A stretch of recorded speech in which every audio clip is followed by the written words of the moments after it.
Hello, everybody. Thank you for being here with us. This is a day to celebrate not only the birthday of Patriarch Moy Yat, but also uh, the sixth anniversary of Moy Yat Institute.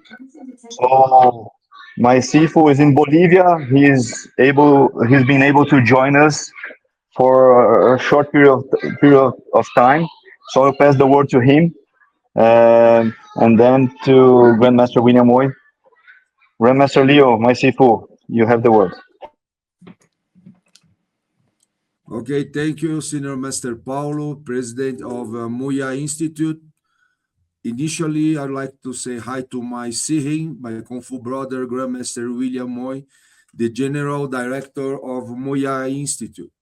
As the President said, I'm in Bolivia, together with my Sihing, Grandmaster Sanitang, who later gonna send a message to you about this moment, the celebration of the birthday of the Patriarch Moy Yat. Why this is so important? Because when we celebrate his birthday, we are uh, keeping his legacy in order to make all the newer generations uh, take advantage of his knowledge. Thanks to the technology, we have conditions to not just preserve, but also to safeguard all his vast knowledge and what he produced during his life uh, from since he joined the Kung Fu family in 1957 until his passing in 2001. So today, the Patriarch Moy Yat will be 87 years old, and but even he lent us many years ago. His memory is pretty alive today. So this moment is proof how important and how he's alive is. So I don't know, Paulo, if you have any questions or what are you planning to do, but I'm available wherever you think you would be more useful for this moment. I have one question for you that came during the announcements we made this week, Sifu, and also later I'll pose these questions for Grandmaster William as well. So, uh, how was the conversation? Sipak William, Grandmaster William can also join the discussion. How was the conversation when the institute was first proposed or discussed between the two of you? So that's the first question. Well, I just came from China, and we see the effort to promote Wing Chun through institutional way. But we know all this effort need a very strong cultural support. So, and we know how much our seafood work for it. So soon I came back from China. I went to New York to talk to my Sihing William Moy, who by the time was representing the Moy family, and I share with him his my impressions about what we should do in order to help the newer generations to understand the deep knowledge behind the Wing Chun system. So that's why he came up with the idea. We actually, this was a very old idea, which our Sifu always wish first. He tried to establish a museum, but the most important is he also mentioned about the Moy Yat mansion, and about that or Moy Yat house. So then finally we came up with the idea about Moya Institute, and his foundation will be in his birthday. So that's why in 2019 we founded the institute with when the Grandmaster William Moy tried to be here, I mean there in Brazil, but something happened No and he difficulty. lost his flight. So yeah, so then he came next day. So officially the institute was founded in June 28th of 2019, but and actually was founded one day after because he's present in that moment. So I Well, don't know, William, if you want to. let me say it's not my fault because I missed my flight, and who knows, 3 hours earlier to go to Newark Airport from Long Island would not be enough time. You know, it was a rough Right. beginning. Yes, I missed the flight, but glad to be with you afterwards. That was something. That was something. Mhm. Right. And I also do remember, specifically, we were sitting in the car together. We were discussing. Actually, we always kind of Right. discuss about the present time. Whenever we see each other, we always talk about how's your school doing, how's the family doing. But we always talking about kung fu, and I think that was the right time to talk about more about Sifu and the family and the direction we wanted to keep the family going, right? Yes, Mhm. and then I think also we remember talking about, we could have named it like a museum, but the idea was that a museum, something about the past. We something wanted Mhm. to be also for the future generation, not just thinking about the past. So the institute name was pretty good for that. Mhm. Yeah, I think we as brothers, we always had it in our mind because Sifu Sifu kind of kept that, taught us, kept that to remember the past, remember the lineage, our ancestors, our vast knowledge that we have to try to pass it on forward. And also, look, that was 6 years ago, and even now we're still thinking about it. That uh, we're not going to be here forever, so we established something that could, represent for future generations that they have a place to go to where they have the source, they have material, for Sifu's knowledge and keep the system going, keep the family going. That's the idea. Very nice, very nice. Let me go back to Grandmaster Leo while he is still here because he must leave in a while. So, Sifu, why are personal belongings, personal items that belong to you, such as your own Jiu Pai, displayed in the institute? This is one question that came out to us as well. Okay. So I think I mean like your CPAC P did in our last trip to New York, Paulo. He offer some materials to the institute. The seminars the Patriarch Moy Yat gave in Philadelphia, and a few more other things like the lecture. I mean, actually, it's not the lecture; was the conversation which we had with our seeing John Chang Moy Four when he shared with us the production of the first book, the Wing Chun trilogy, and few more items. So I felt if I have the good example to all the other brothers to donate or lease, let display in the institute some of my personal items. As you know, right now I have no mokun, so I use the institute as a mokun, like many other masters doing now. And I would like to offer, because I was the first one, everything I had, you know. And so the Jew pie was one of those items, which is what you call as a symbol of the qualified transmission, and how the Patriarch Moy Yat was so concerned about this kind of qualification. He was really fight for.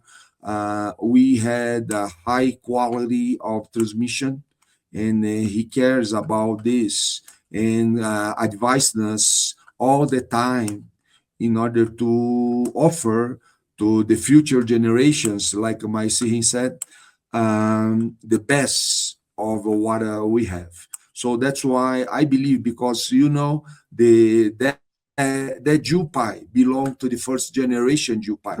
So it's the beginning of the new moment, which was in 1999, sorry, 1989.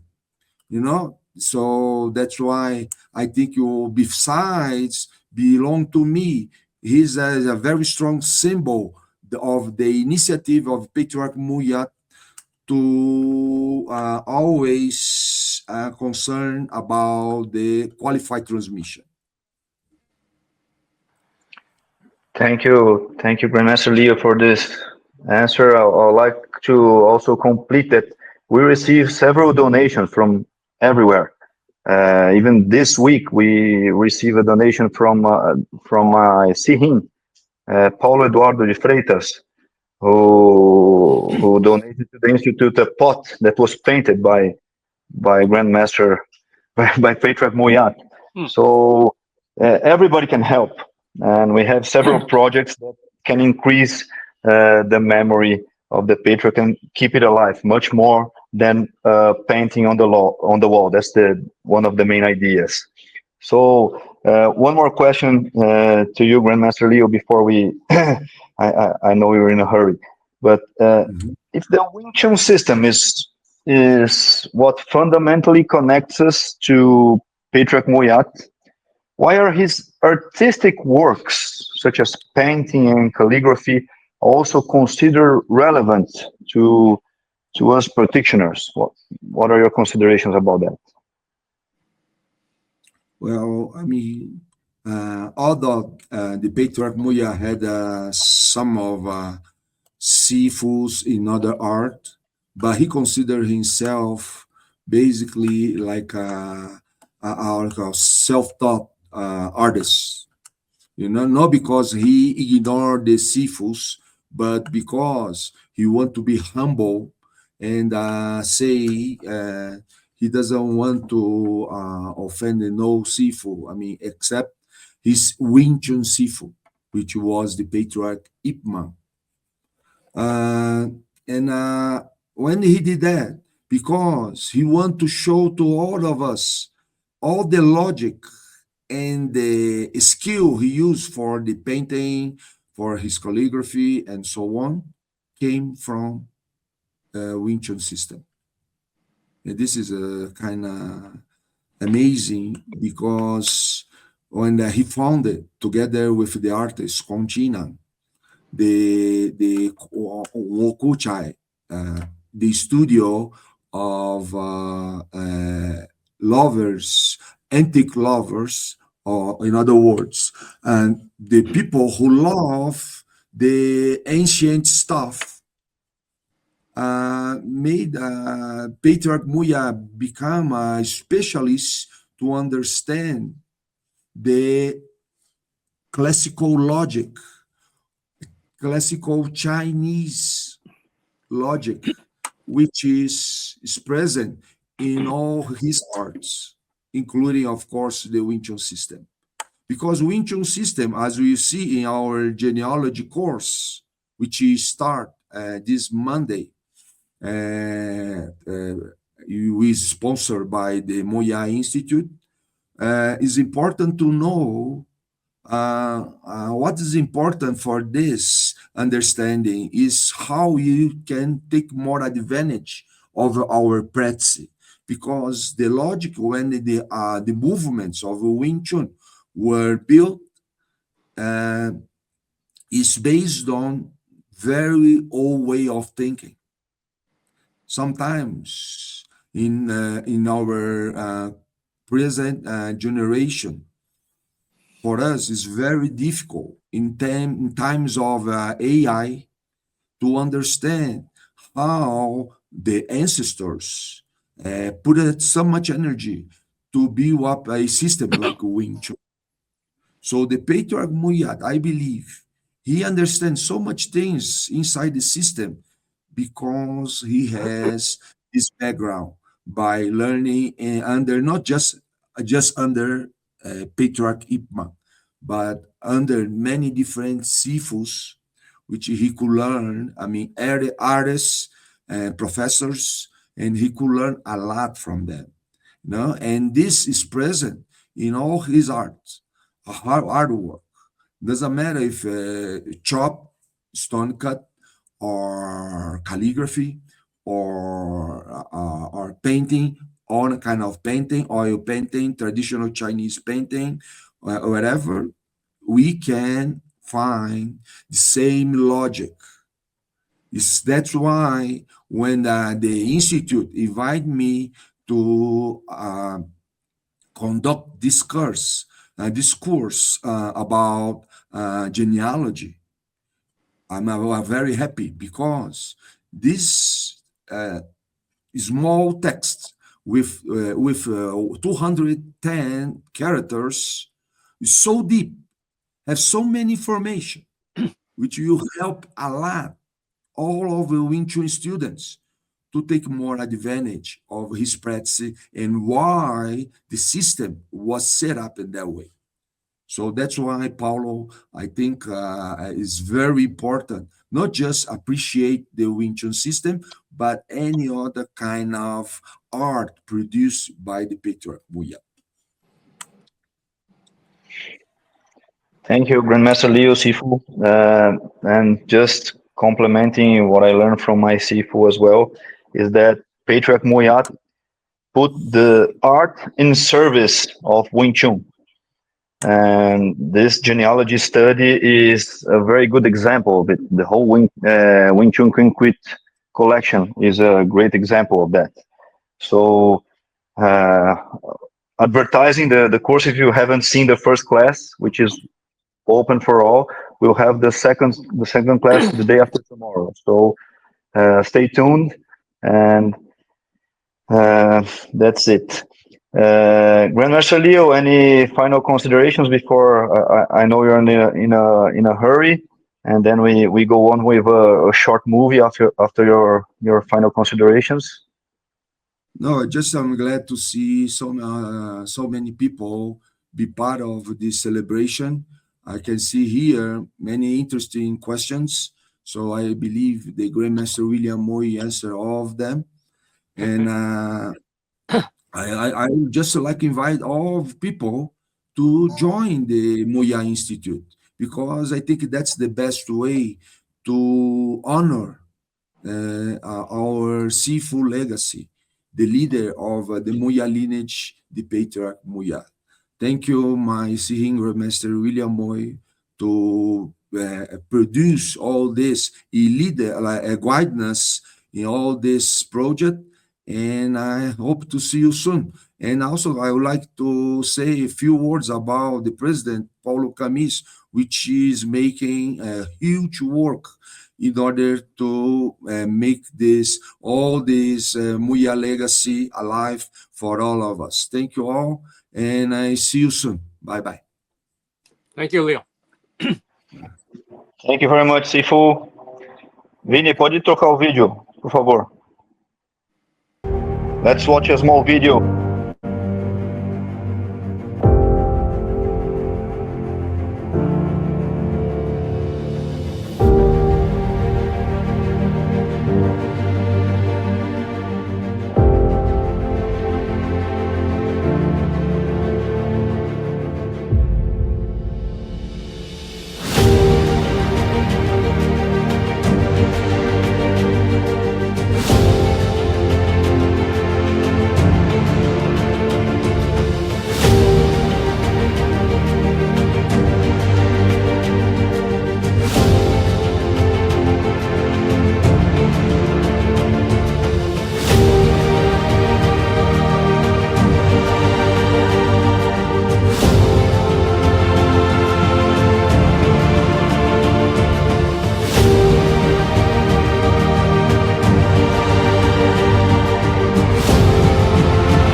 if someone asks you, what is Kung Fu?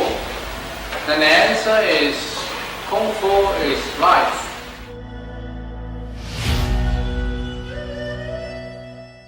Another question, what is the Kung Fu life used for?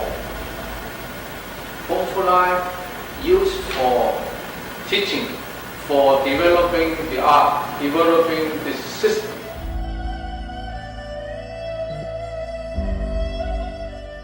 The nature is, I teach you Kung Fu or you learn your Kung Fu without knowing when you pick it up.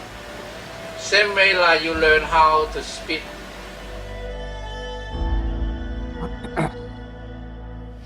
So I was with Iman. You Sifu now with me. You with your Sifu. So only the time different, but you are in the life of Kung Fu.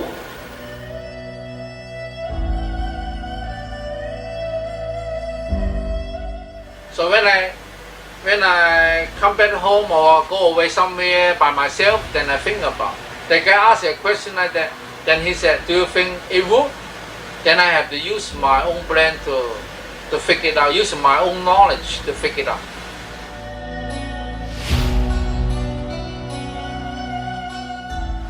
You have to pick it up at any time. Then any time you could use it. You learn it in the morning, you learn it from afternoon, late at night. Then any time happen, you could use the technique.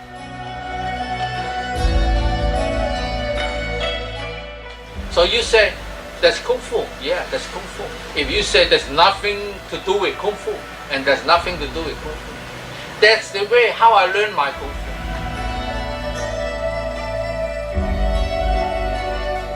So that's why I surprise a lot of people and say, hey, Moy Yat, you teach Kung Fu? I said, yes, I do.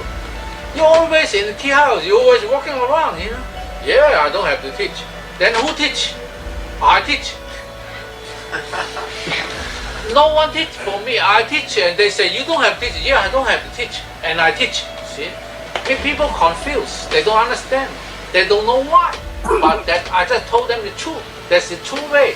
That's my way.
If pure Wing Chun, don't say nothing, don't move nothing, just the punch out, just like that. Here, punch. That's Wing Chun.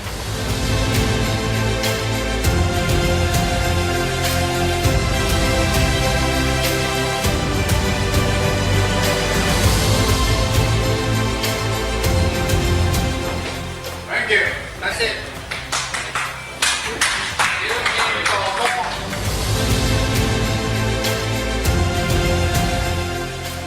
Actually, not too many people could understand.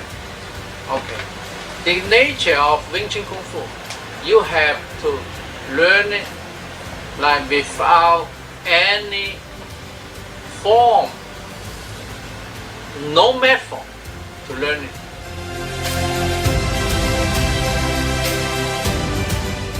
After you know the nature of Wing Chun Kung Fu, the nature of Wing Chun Kung Fu is absolutely free. and natural.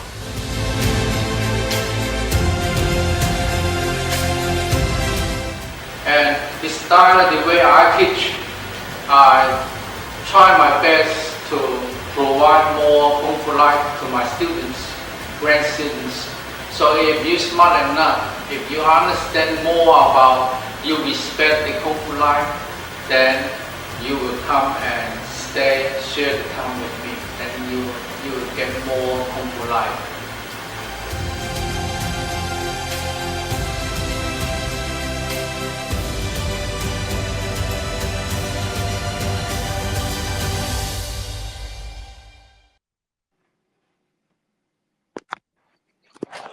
Okay. I always get emotions when I see this video. This video was made by Senior Master Washington Fonseca. I would like to acknowledge that. And Yes. it was presented last year in the same date in New York. It was the launching of this video, but It's a great as video. Very nice yeah, video. it's a very video. I also get emotions when I see this video. So let's continue for some questions that arrived directed to Grandmaster William. Sure, sure. So why is the institute named Moy Yat rather than Ip Man Institute? Okay. First of all, want to acknowledge that. Sorry for the technical difficulty. Hopefully, you guys come back to this link.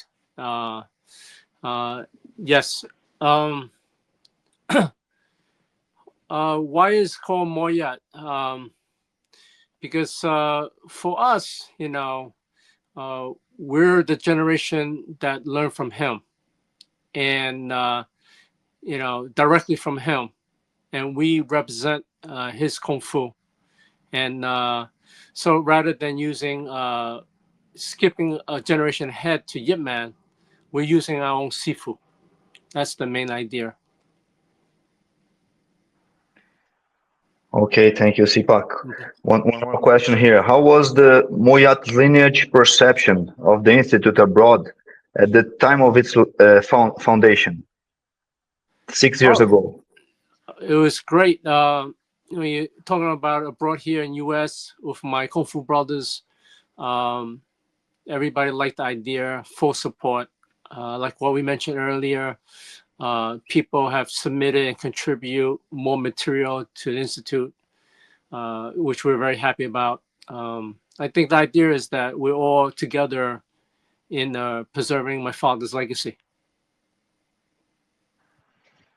Great to hear that. And why was São Paulo City chosen as the host of the first Moy Yat Institute?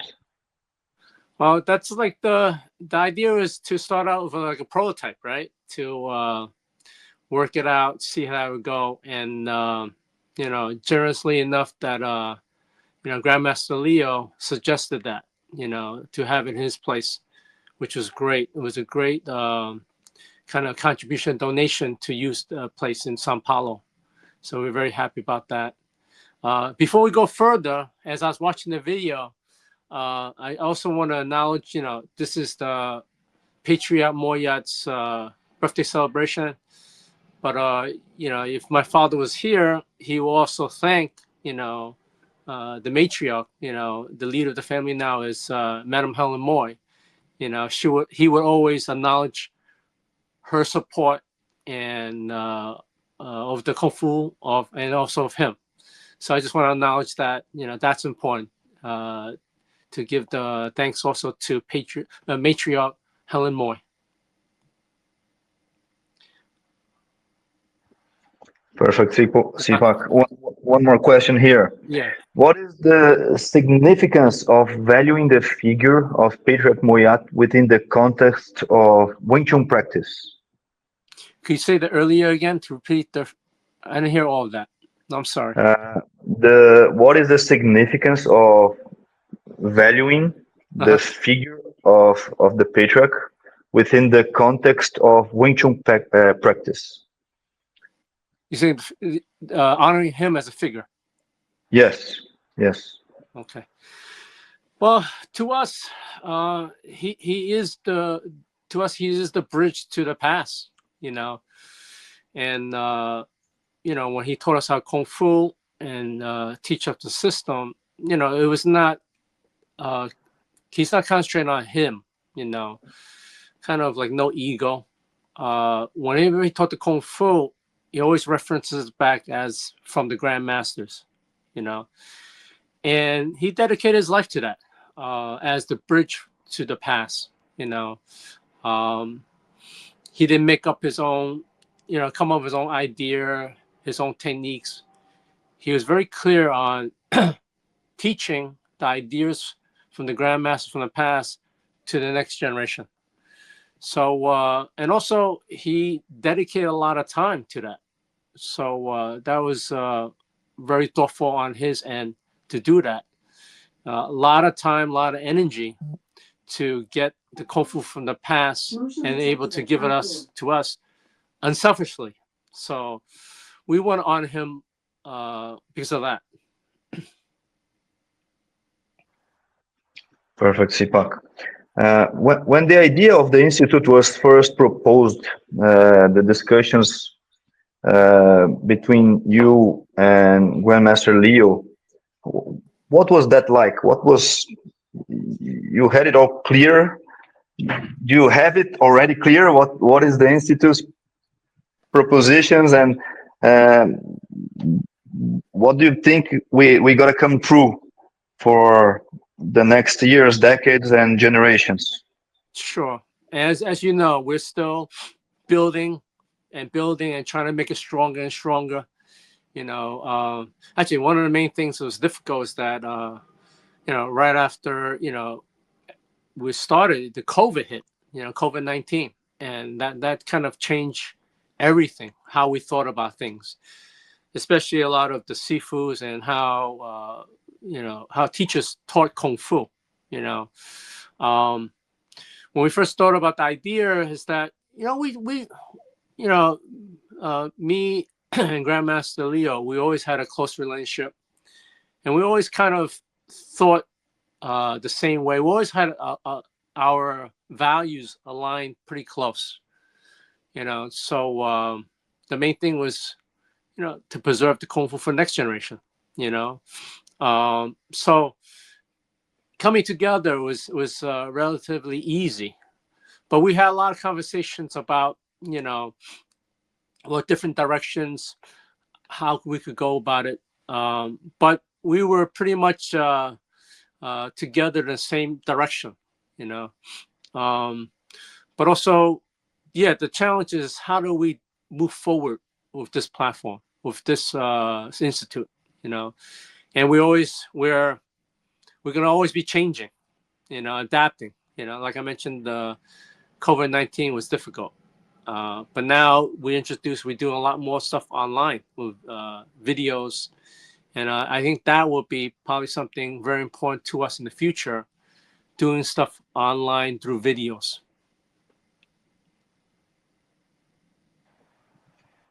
Perfect, Sipak. Always adapting. I'm sure that we will always be changing. I believe the institute in some years from now would be totally different. Let's see. Absolutely. Let's see how it goes. We will adapt. We will adapt. Absolutely. One like personal question here. What went through your mind when you first visited the institute 6 years ago, Sipak, for the opening? Well, of course, you know, just getting into Sao Paulo, I was happy, right? I'm glad to hear that.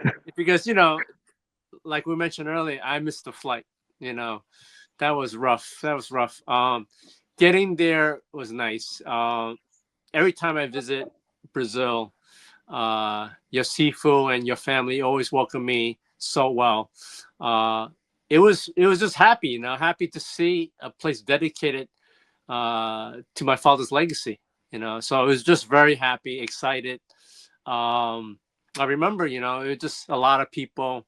It was very festive, and also got to see, of course, your Sifu Leo, and also got to see Sifu John Zhang. So it was nice. But very happy, and also just very impressed how you guys pull off the festivities and the grand opening. It was a very nice nice, very nice moment. Good to hear that. I have a few more questions related to the life of the patriarch, Sure. if I may. So here, how did Sitai Kun begin his teaching when he came to America? How did people get to know that Sitai Kun was a Sifu? What he? I mean, I believe that the person that proposed the question asked this because he had already a fame in Hong Kong, but not in U.S. and he Yes. just arrived. How was that beginning? Uh, I was young, but I would imagine it's difficult. Uprooting your family, moving to another country, different language, country he never been to, from Hong Kong to New York was difficult. He had 3 kids to worry about, 3 children to worry about.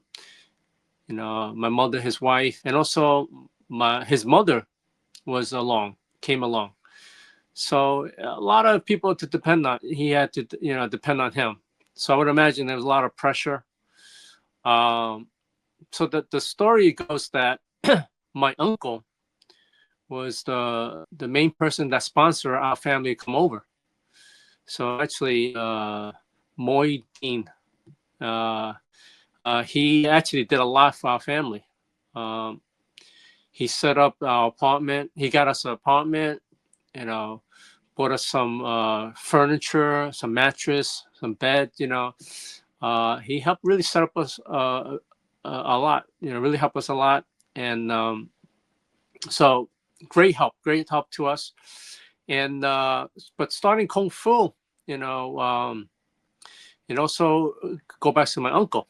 My uncle was gonna pick us up from an airport, and he had a friend, which is my older kung fu brother, Douglas Lee, was a friend of his, and they were together. And my uncle told seeing Douglas that he's gonna pick up his brother, and the conversation was around kung fu.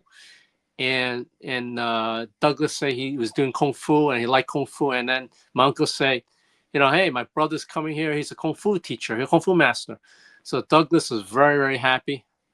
So he helped to pick up our family, pick us up, and he became one of the early students that really helped us out a lot. With the translating of English, and also support us a lot in New York. So it built from there. And Douglas brought in other students, and there was slowly but gradually my father started acquiring students, and there's a small group started out in you want to say the seeds of Moy Yat Wing Chun Kung Fu was planted in Brooklyn, an area. It's Parkside, right by Prospect Park in Brooklyn. It was a kung fu school in an apartment building where people started to train. But it's slow, but he got it going. He got it going. But it was a lot of help with the early students, my older kung fu brothers. Helping with the school, helping with the class, and also mainly helping a lot with the translation of English. But slowly but surely, kept on building, and father stuck with teaching for, kept on teaching, and then grew, and then we got bigger and bigger. And because of that, we're all here now. That's nice. Yeah. Humble beginnings, definitely humble beginnings. Yeah. Baby steps, and that we Baby get steps, there. yeah. How back there? How did the Patriarch students, make an approach to get more Kung Fu life with him? Sure.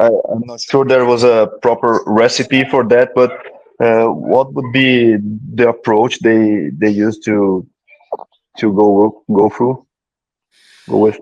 Sure. My father started teaching in the 70s. And back in the 70s, Kung Fu was not as popular now, of course. I mean, the martial arts that were more popular was karate, and judo and stuff like that. You know, back then, you know, not many people taught kung fu, or many people even heard of kung fu. So I would imagine, you know, students, you know, started to learn from my father. They didn't know what kung fu was to begin with, and also, you know, how he would teach it.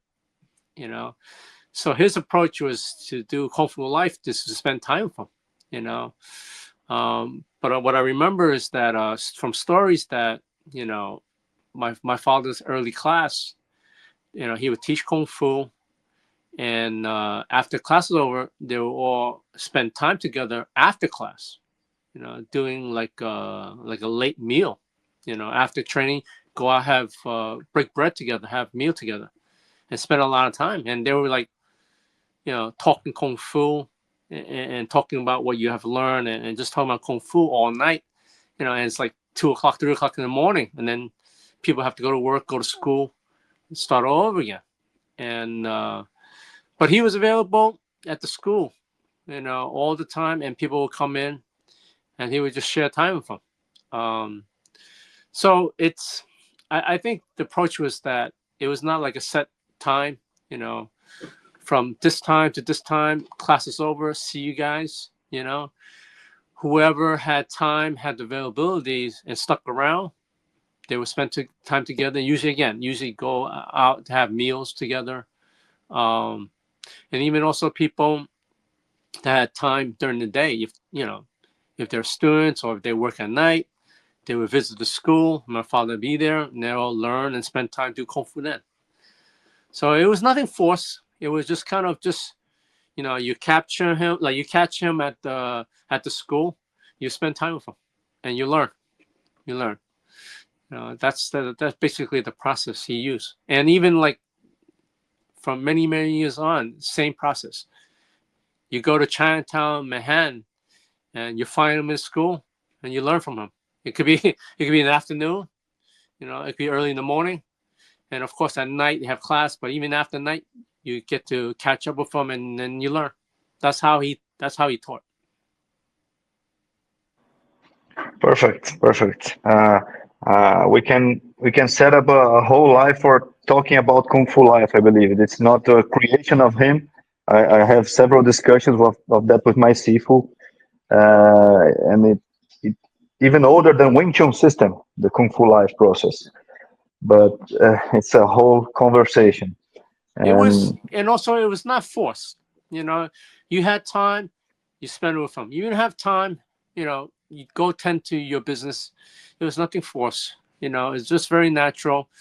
And some people are smart. They knew my father's routine. You know, he would have lunch at this time. He needed to do this at this time, and they'll work their schedule around it and kind of meet up with him at lunchtime. You know, or after certain things he had to take care of, they'll meet up. So nothing forced. Very natural, very organic. Spend time with him. perfect, Sipak. I believe one final question before we open to the public, if they have any questions for the one that's following us alive. There's one more here. When a secondary school was appropriate to open, what steps did the Patriarch take? What was done differently than before when he was in Hong Kong? I don't know the second part of the question, but let's take with the first. Stick Sure. with the first part. So what was appropriate to open a new school? You mean I can only speak so much about Hong Kong. You know, I mean, when I was Hong Kong, I was a young kid, but I believe the process is probably the same. You know, it always starts with the beginning. You know, the student learns the first form, Sinian Tao, and the third. You know, as you start to learn, you know, my father paid close attention to you, and make sure you got each form correctly. And it took time, you know, years, and then he will observe you, watch you, train you, and then you go on through the system, you know, wind dummy, the weapons, and so on, and then, you know, he really observe you. So when the time is right, there'll be a discussion and conversations about teaching. And of course, you will have the different levels, the whole Kung Fu system under your belt completed, under his supervision, and he checked everything. And then we talk about teaching. And then you also talk about, representing the family. And then one of the things we have in our family is the Jiu Pai, the sign. So you will get to acquire the sign.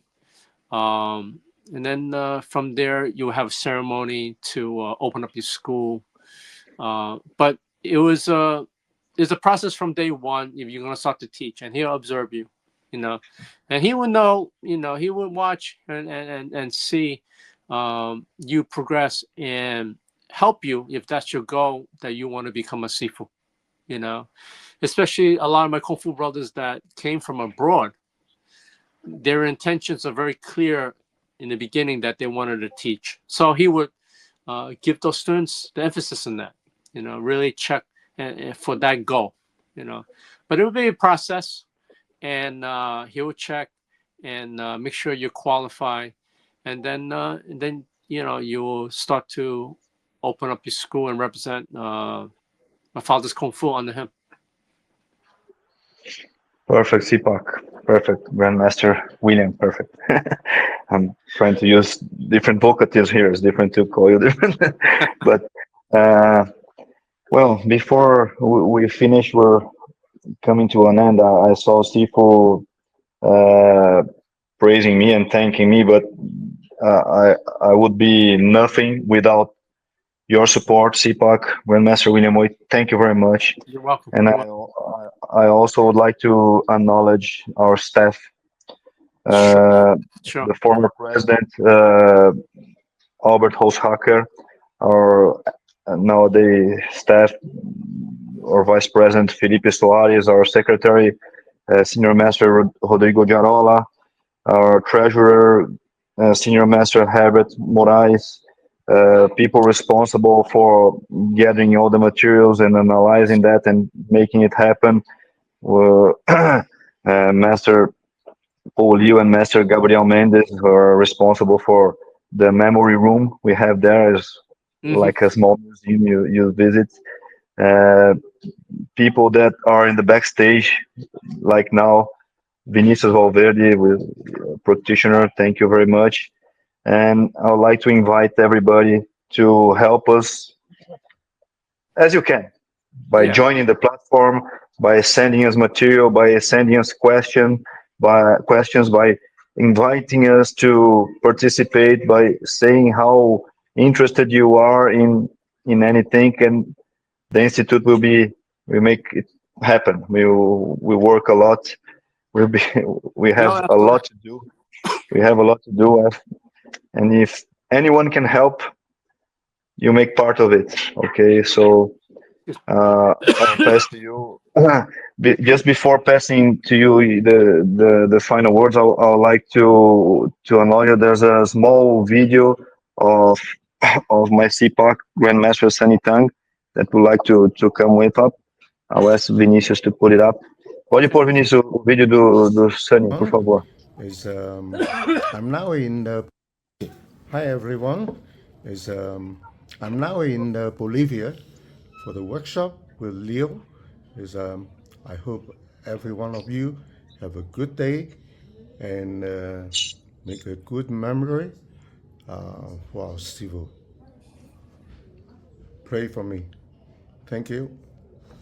See you sometime. So that's it. Thank you very much, also Grandmaster Sunny Tang, my CPAC. And I'll leave you for the final words. CPAC William, Grandmaster William Moy, please. Thank you, Pablo. Thank you. And thank you for sending that message. He's always been working hard on behalf of our family in spreading the Wing Chun. I also want to mention a little bit more about the Institute. We're trying to make this a destination for Moy Yat Kung Fu, his legacy. And a place where we have a lot of resource. That if you want to learn more about my father's teaching and his Kung Fu, this is the place to go. Like I say again, we're building, trying to make it stronger and stronger. And yeah, please join us. Also, I also want to, celebrate my father's birthday, celebrate the man, my father, my teacher, gave me so much, that I could help my students with and help myself with, the Kung Fu, great system, Wing Chun, so yes, he's done so much for me and also for others. Yeah. And yes, happy birthday to my father, and yes, thank you for everybody joining and watching us. Until next time. See you next time. Thank you very much, Ipak. That's it. Okay, bye-bye. Bye, guys.